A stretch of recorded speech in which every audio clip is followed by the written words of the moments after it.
child asked his father, how were people born? So the father said Adam and Eve made babies, then their babies made babies and became adults and made more babies, and so on. Then the child went to his mother and asked the same question, and she told him, well, we were monkeys, and we evolved to become like we are now. The child ran back to his father and said, you lied. And his father's reply was, no, your mother was talking about her side of the family.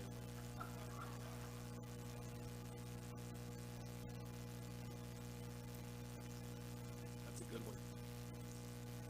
Okay, some of these I've used before. I'm recycling right now.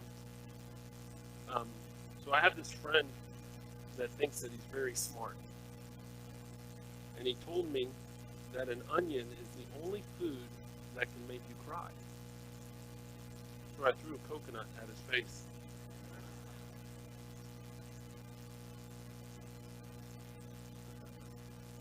I thought this one was cute. The teacher asked her students to use the word beans in a sentence. My father grows beans, said one girl. My mother cooks beans, said a boy. A third student spoke up and said, we are all human beings. Human beings. See there, my mind wanted to say beings, right? Anyways, that one landed like a lead fart. Oh shoot, I forgot. Pastor Rick said I can't say fart in church anymore. There I go, and I just did it again. So tonight I want to talk about faith. And I want to talk to you about a few different people in the scriptures that demonstrate faith. But you know, faith is really a misunderstood concept. And how we get it, where it comes from, and what role is our responsibility in the process, what role is God's responsibility in the process. And, you know, for years, Shanna and I, some of you know this and some of you don't, we had a ministry when, almost 14 years ago, our first daughter that was born, she ended up dying a few days after birth, and it kind of launched us into a season of our lives where we would go and, me particularly, I would spend a lot of time in hospitals at the bedside of families who were dealing with critically ill children. And during that season, I met all kinds of amazing people, and I met all kinds of not so amazing people. But one of the things that I found was interesting is everybody that was in that type of a situation wanted to cling on to something. And I met some people there that loved the Lord, and they had real good grounding, and their faith would take them in a certain place. And then I had other people who would make statements like this, well, I have faith. And I would ask the question, faith in what? And they could never answer the question. And so oftentimes what it came down after we talked for a little while, they had faith in faith, but faith in faith is nothing. Faith in faith is nothing, but we say that, oh, just keep the faith.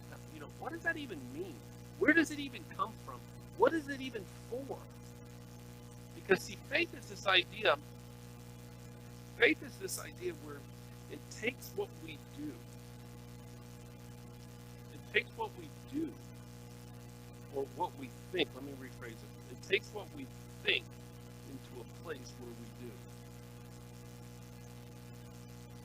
Let me say it again. Faith is a thing that takes us from a place where we think to a place where we do. Because the truth of the matter is, we only act on things that we have faith in. And so, there's some great examples of that, and some of them are silly examples, but you placed your faith in the chair you're sitting in. You placed your faith in the car that you rode in. You place your faith every week when you go to work that at the end of the week they're going to compensate you as you trade your time for money. Right? There's things that you place your faith in, but yet they are not the type of faith that we're talking about when we talk about in the realm of God, in the realm of the kingdom of heaven. And so what we need to understand is that where does faith come from? Where does it come from? And so in Romans 12, verse 3, Paul writes, he says, "For by the grace given to me, I say that every one among us not to think," wait a minute, that's not, oh yeah, that's right. "Not to think of himself more highly than he ought to think, but to think with sober judgment, each according to the measure of faith that God has assigned." Okay. So Paul's about to get in this conversation of spiritual gifts and so on and whatever. But what he's talking about is that a measure of faith is assigned to each of us. By whom? By the Lord. But here's the thing. We talked about it last week, that in the kingdom, when you are given something, when you are assigned something, you are assigned that thing to grow it. That is the way that the kingdom works. That you are assigned something to grow it. That's, the parable that Jesus teaches on the talents, where he said, one buried it, one went and multiplied it, and the other guy took his 5 and turned it to 10. That's the way the kingdom works. When God gives you something, he does not give it to you to maintain it. He gives it to you to grow it. And so, but the thing is we have this misconception of what faith looks like. And it was interesting because during that season of our ministry, there was this family that we knew that called us. It was right around Thanksgiving time. And their son was born completely brain dead. Beautiful baby, full term. But he had no function in his brain. And so we walked through that season because it's about a 7 to 10 day period of time from the time the child is born to the time that they are ethically and legally able to remove the child from life support, because they make some efforts to see if they can kick the brain back into activity and all these types of things. Now, these were believing people at the time. And it was interesting because their pastor came to visit them, and as the child was not improving, the pastor made this statement, "Well, you don't have enough faith." Now, I was ready to drop kick the pastor. I've had to repent since then.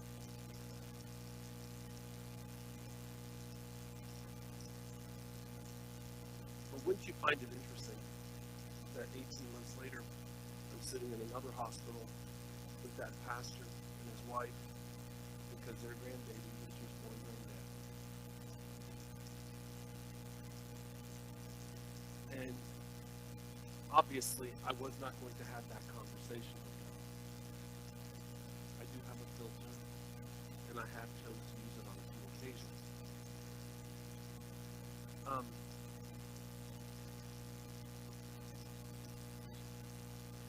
So do they have enough faith?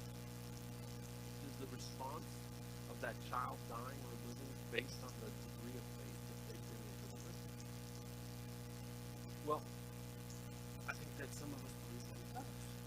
When I say us, I'm not talking necessarily about those of us in this room. I'm talking some of us in the body of Christ.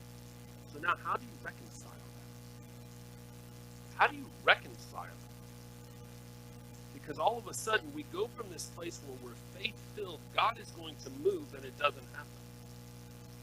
Has anybody ever been there? And so if God is the one who gives us the measure of faith, then God is the one who determines how much faith we have, but yet his system, his kingdom, is the thing that determines that if whatever measure he gives us, whether it be a little bit or a lot, that we do something with it, regardless of what the current situation around us is going on. So we're going to look at just a couple of stories here real quick. 4 people who all exercise a measure of faith. They all exercise a measure of faith. Starting in Mark 9, verse 20, it says, and they brought a boy. I'm not going to read all the context and all these for the sake of time. It says, and they brought a boy, and when the spirit saw him being Jesus, immediately it convulsed the boy and fell to the ground and rolled about, foaming at the mouth.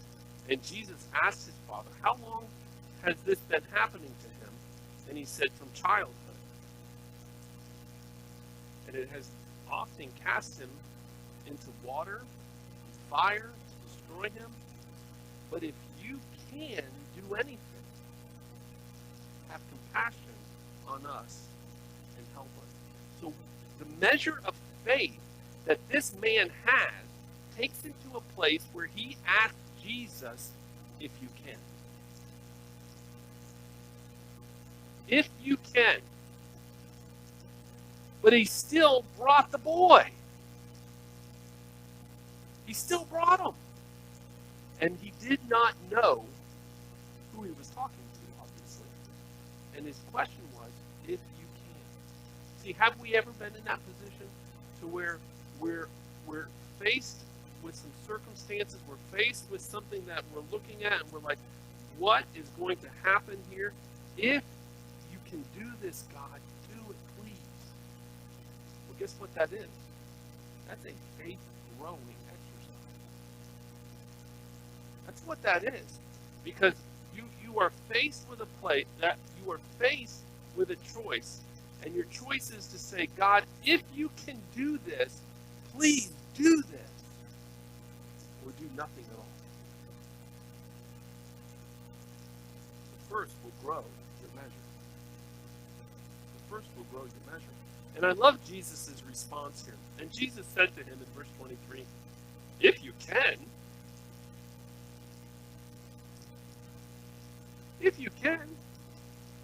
all things are possible for the one who believes.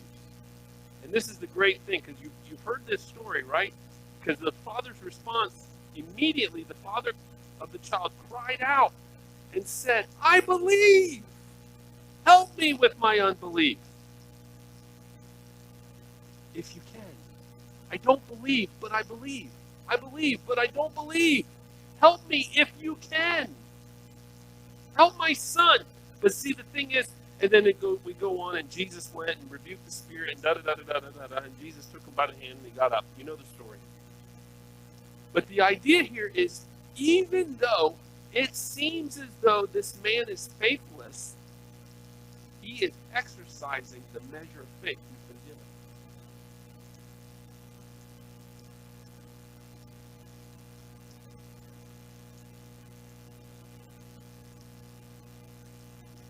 And then we see a similar story. We see a similar story in Luke 5. Starting in verse 12, it reads, while he was in one of the cities, there came a man full of leprosy. And when he saw Jesus, he fell on his face and begged him, Lord, if you will, you can make me clean. So now it goes from a question of the Lord's ability to the Lord's character.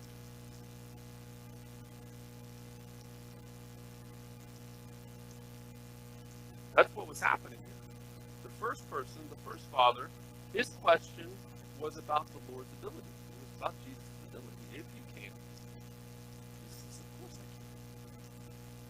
Did you not just see me walk across the water? If you were paying closely, I'm the one that started the moonwalk.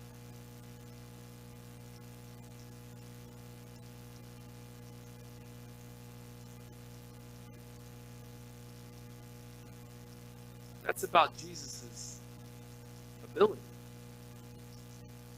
But then this leper asked the question about his character. If you will. If you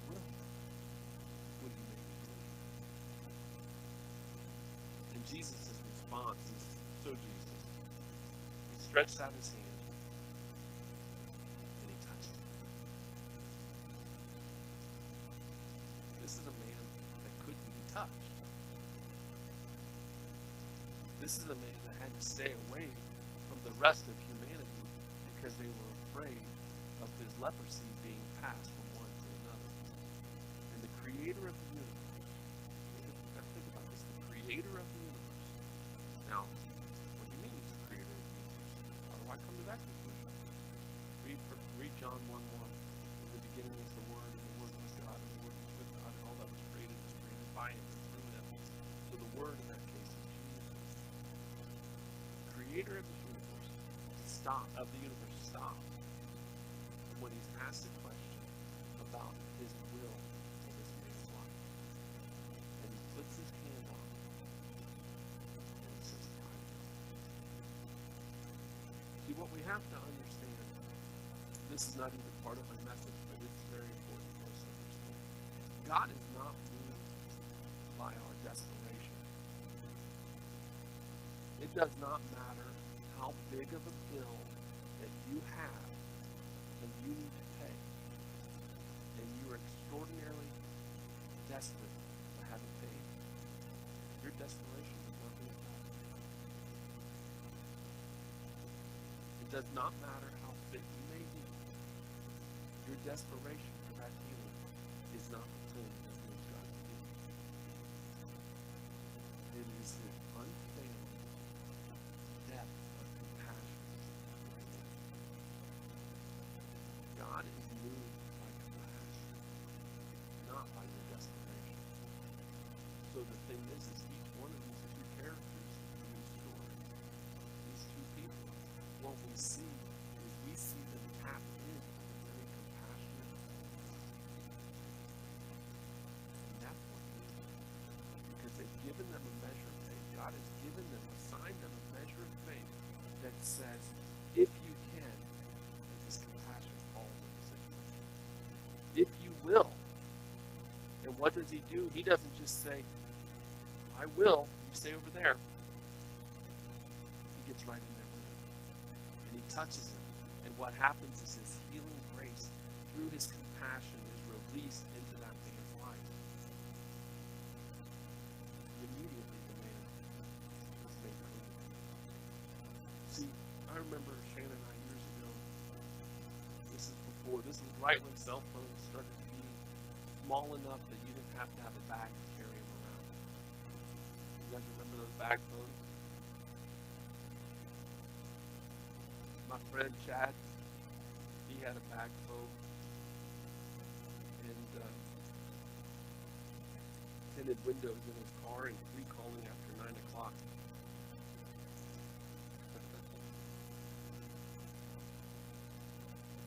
And we used to go and sit in front of payphones and call people.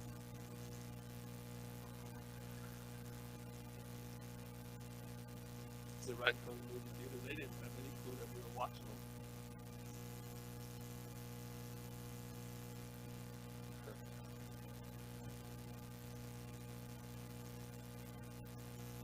Yeah. We were totally stupid. And so, right at the time, right when cell phones began to become small enough that ladies would carry them in a purse, and guys would have these big clips on their belts. We were part of a church in Texas, and I still remember this. Part of the small group leader training talked about being high touch over high tech. Now, I can't even tell you 20-some years later what an important statement that is. This is totally way off track here. But we need to take this into consideration as the church in America in 2019. We need to realize that being high tech has given us great influence and leverage to spread a message, but without the touch, it's pointless. It's pointless because people don't care how many likes you get on Instagram if when they're around you, you can't love them. I don't know how Instagram works, so I'm assuming it's kind of like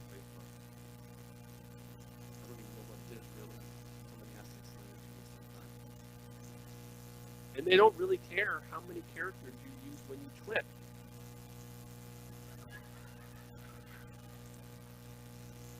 Because when you use Twitter, you're a twit. All you have to do is watch the news. And everybody's in a twit war. Because they're all a bunch of twits. I know what the real word is. I chose to use the one I used. Bunch of twits.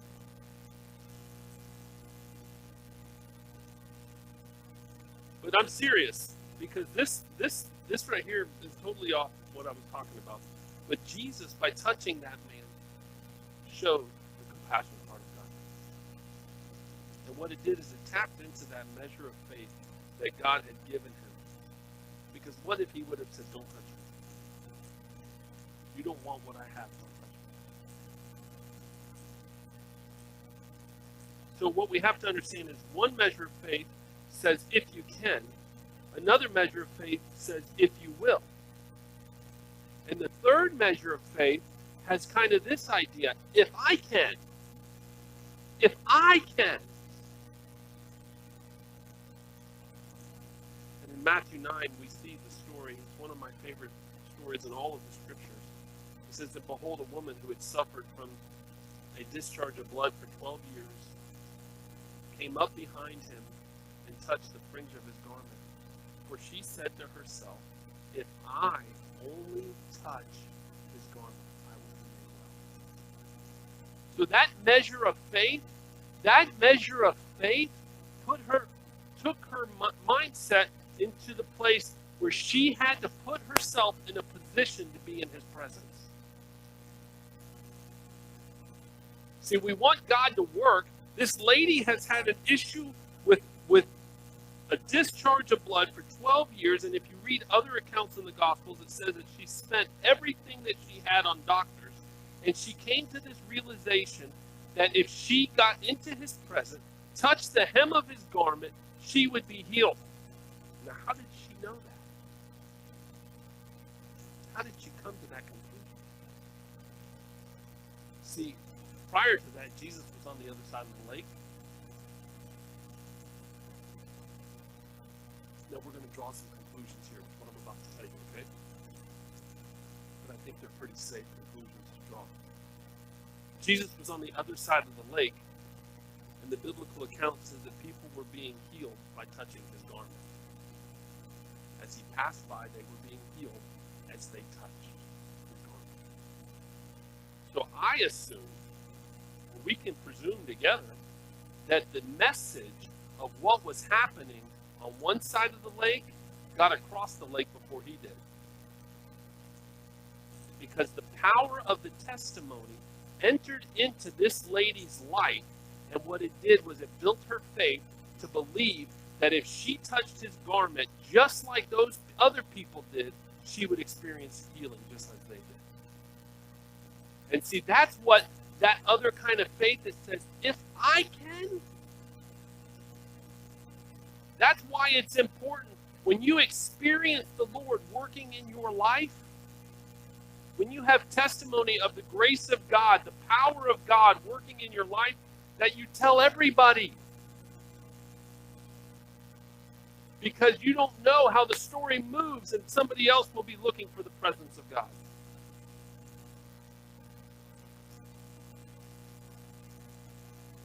And so this measure of faith we see with the woman, it's this thing that says,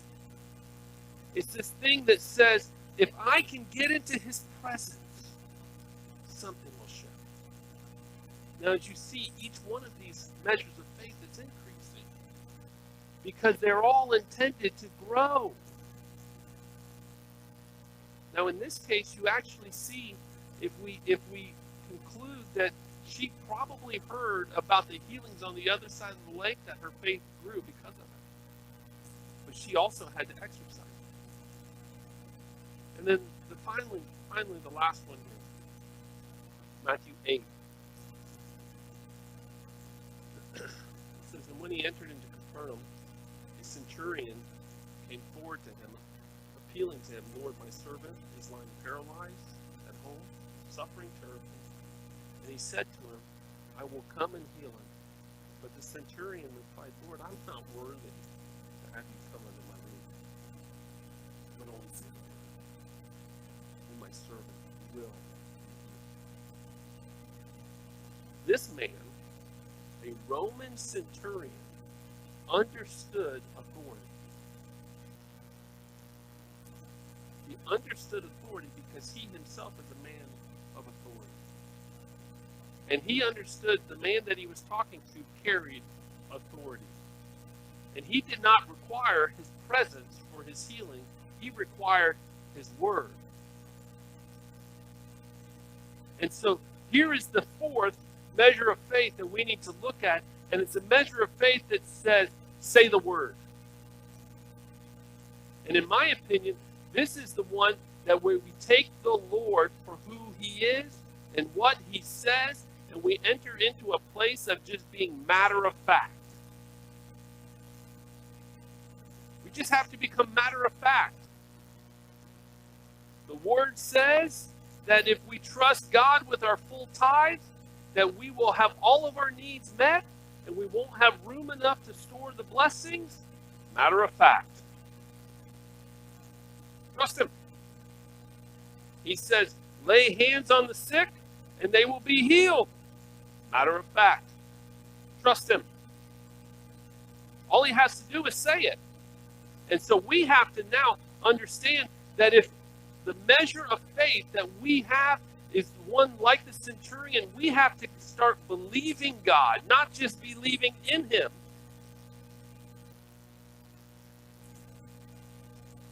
We have to start believing him. And we have to believe that what he says here is true. And then take it matter of fact. Now I'm gonna maybe tap on a religious phone here. I'm not gonna rip any pages out of it, I promise. I did that yesterday, and I got a whole bunch of people mad at me. But they'll get over it. I did that to you one time. You got mad at me too. That Dinner Baptist had to come out.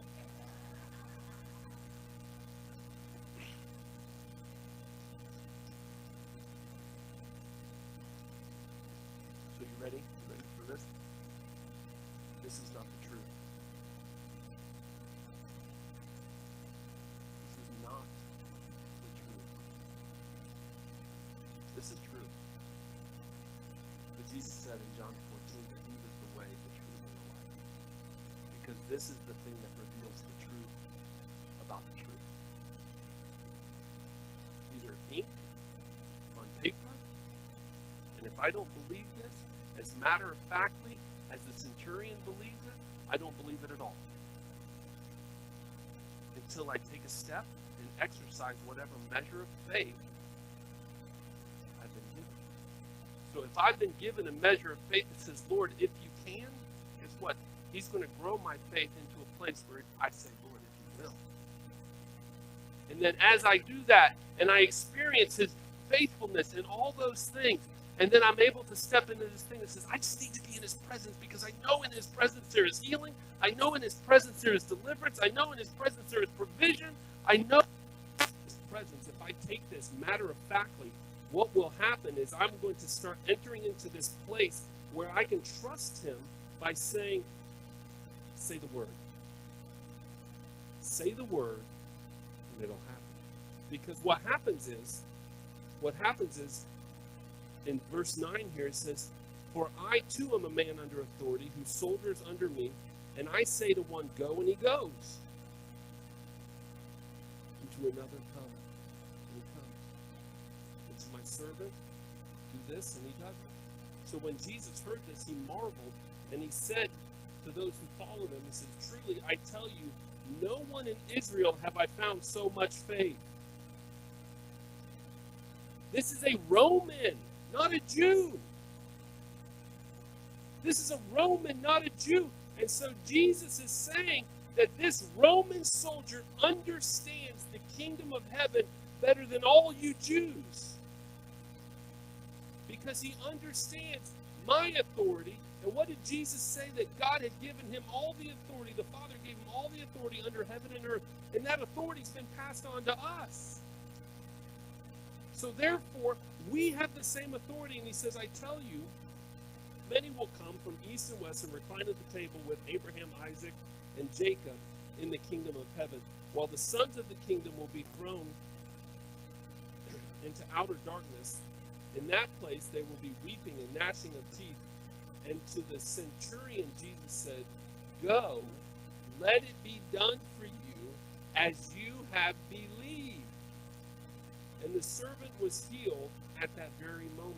He was not healed when the centurion went home.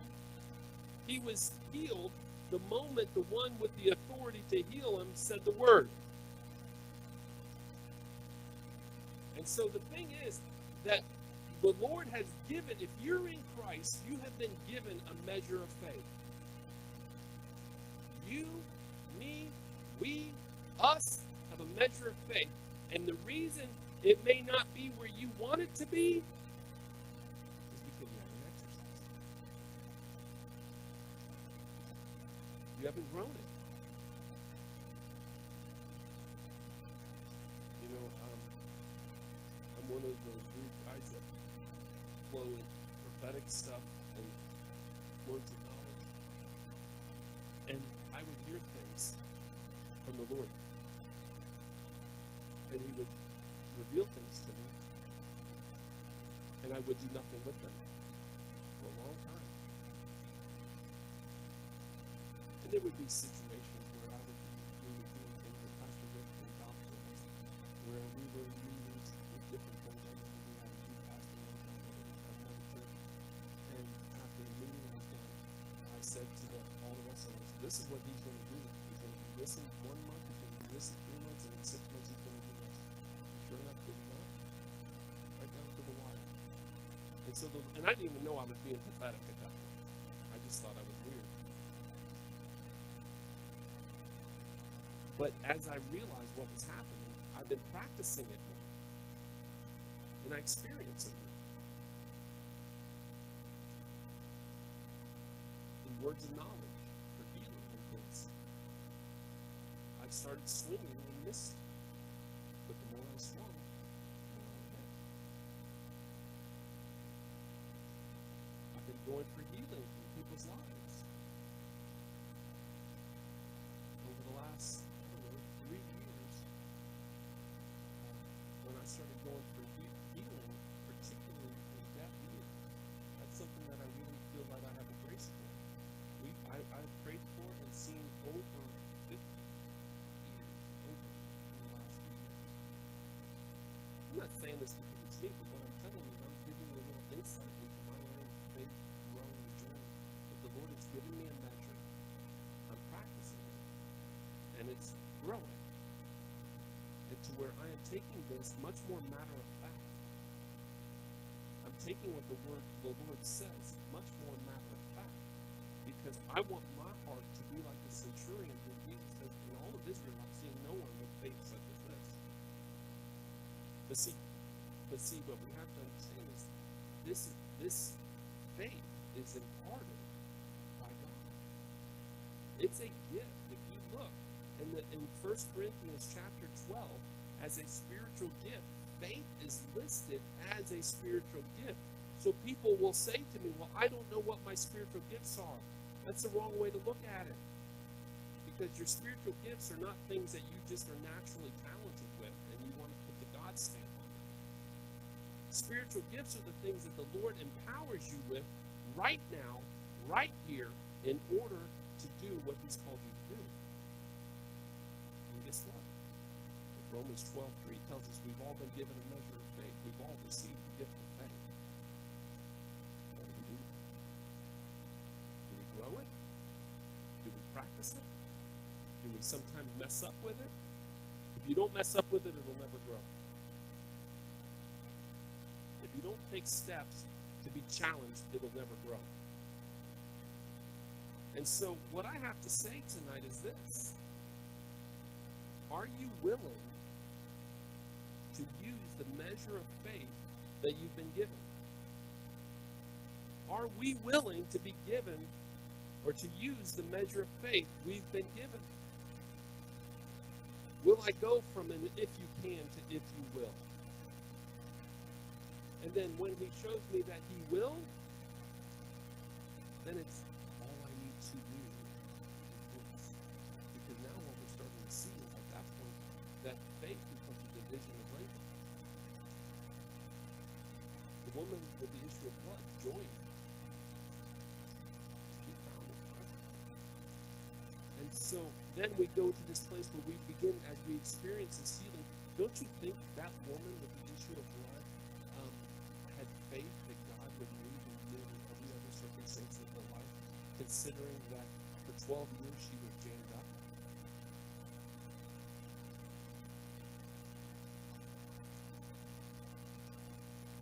This week in my house, both of my girls have used the phrase jacked up and jammed up. I'm thinking we have to start talking a little different.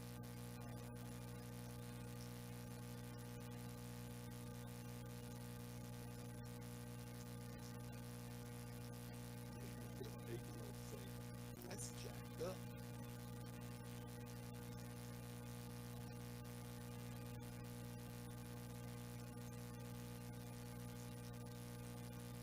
What you mean by this?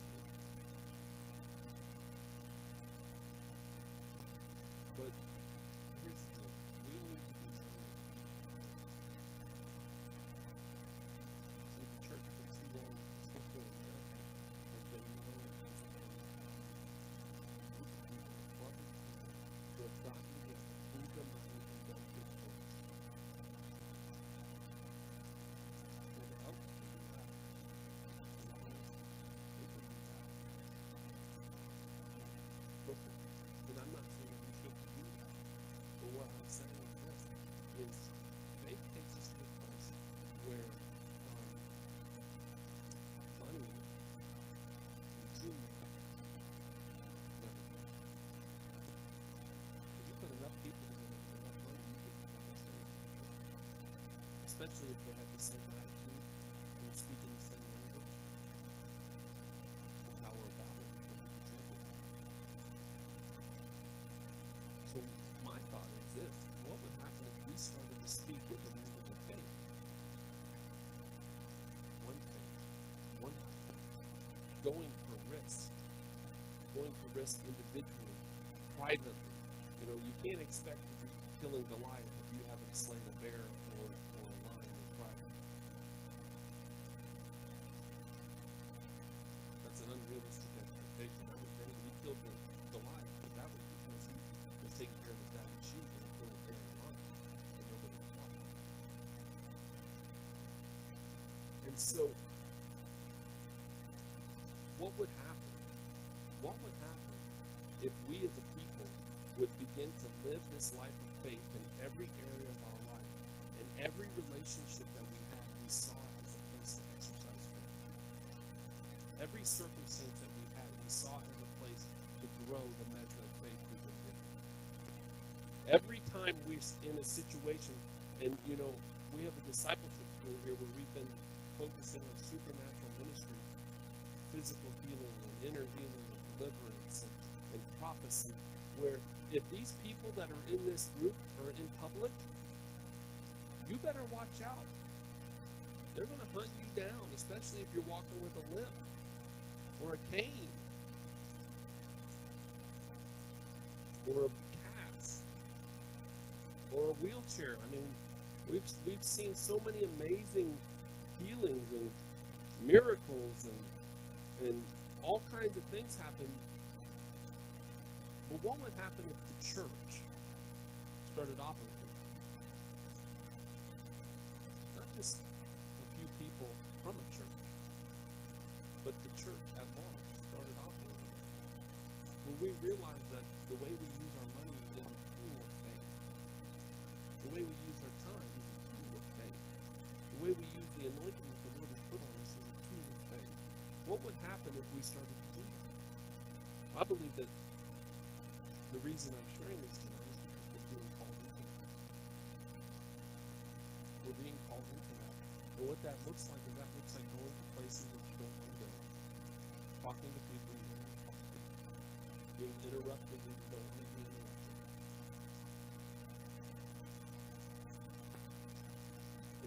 It looks like having your faith go from I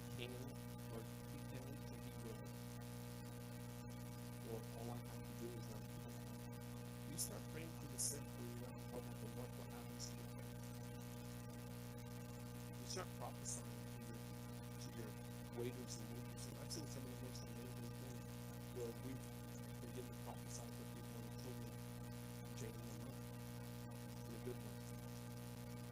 But the fact is you have been given a measure.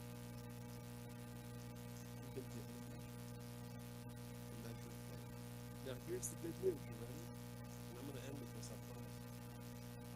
The good news is that there's only one measure of faith, actually, other than these few examples of how people exercise their measure. One measure of faith actually described in Scripture. And that's the measure of the mustard seed. And it's later described as the largest of all the plants. The smallest produces the largest of the plants. So even if your current situation is that you are at it, if you can, faith to mustard seed, which Jack Walters. And what that means is, depending on your situation, it may mean that you have to trust God tomorrow, and you're not going to trust God in you, and you're not going to go ahead. If you can strengthen your faith.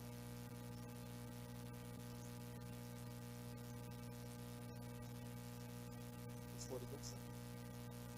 But it's mustard seed. Or it may look like all kinds of things like that. Not just going out and ministering to the lost and burden. It may mean the very thing that says, Lord, I'm at this place right now where I am like that child that got thrown into the fire because I keep destroying myself. Lord, if you can, deliver me.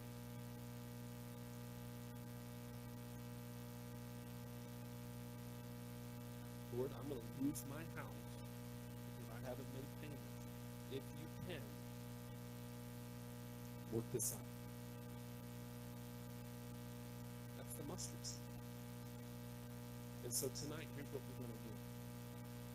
Here's what we're going to do. We're going to finish with prayer. We're going to finish with prayer. And I feel like some of you may need additional ministry. And so we're going to make that available. So if you'll stand and just place your hands out in front of you, and then we're going to receive the gift from the Lord here in just a moment.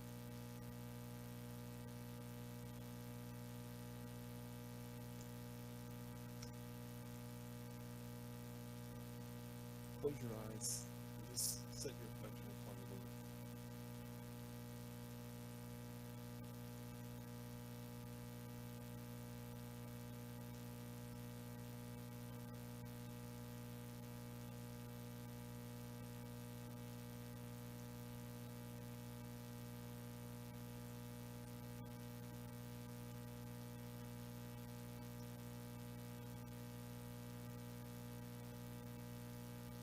I'm going to pray for everybody. And then I'm going to ask Holy Spirit to come and begin to move. And as He's moving, some of you are going to actually start to experience it in a deeper way. I think that what that's doing is it's making you, He's wanting to make you presence aware so that you can exercise that measure of faith. Problem is oftentimes we don't aware of His presence, and so we don't know that we can trust Him. We don't know that we can step in faith.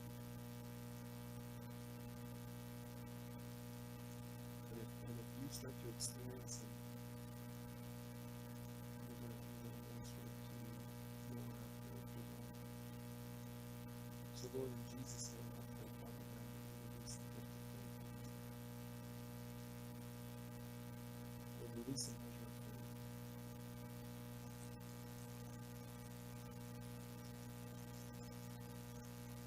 Release a measure of faith.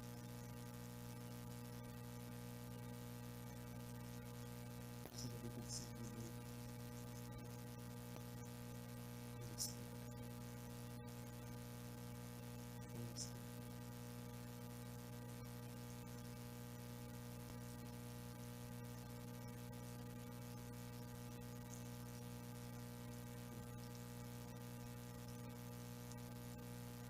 a sense that there's a struggle in marriage,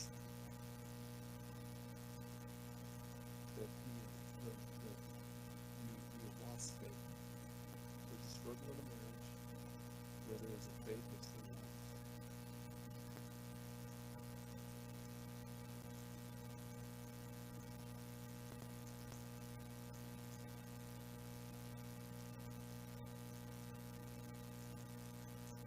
You have to ask it. If you will,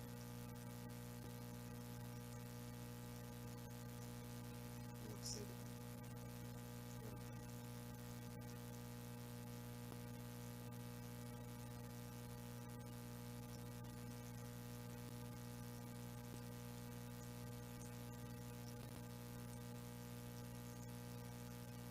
if that's your struggle, I want you to know that you're ministering to that. Lord,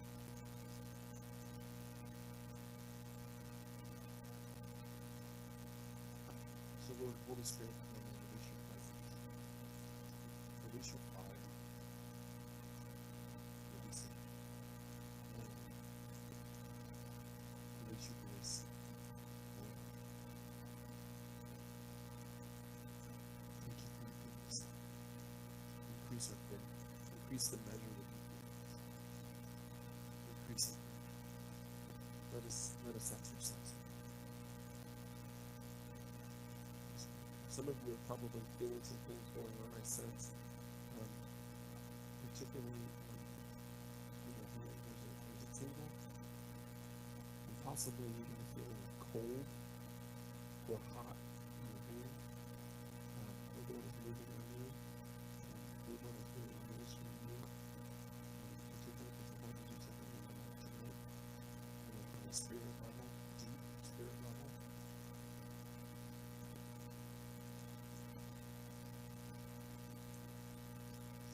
So don't leave without getting that ministry.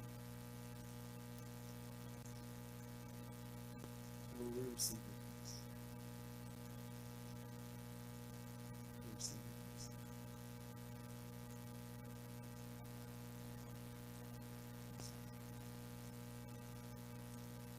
Jesus. So you are dismissed, but if you need ministry,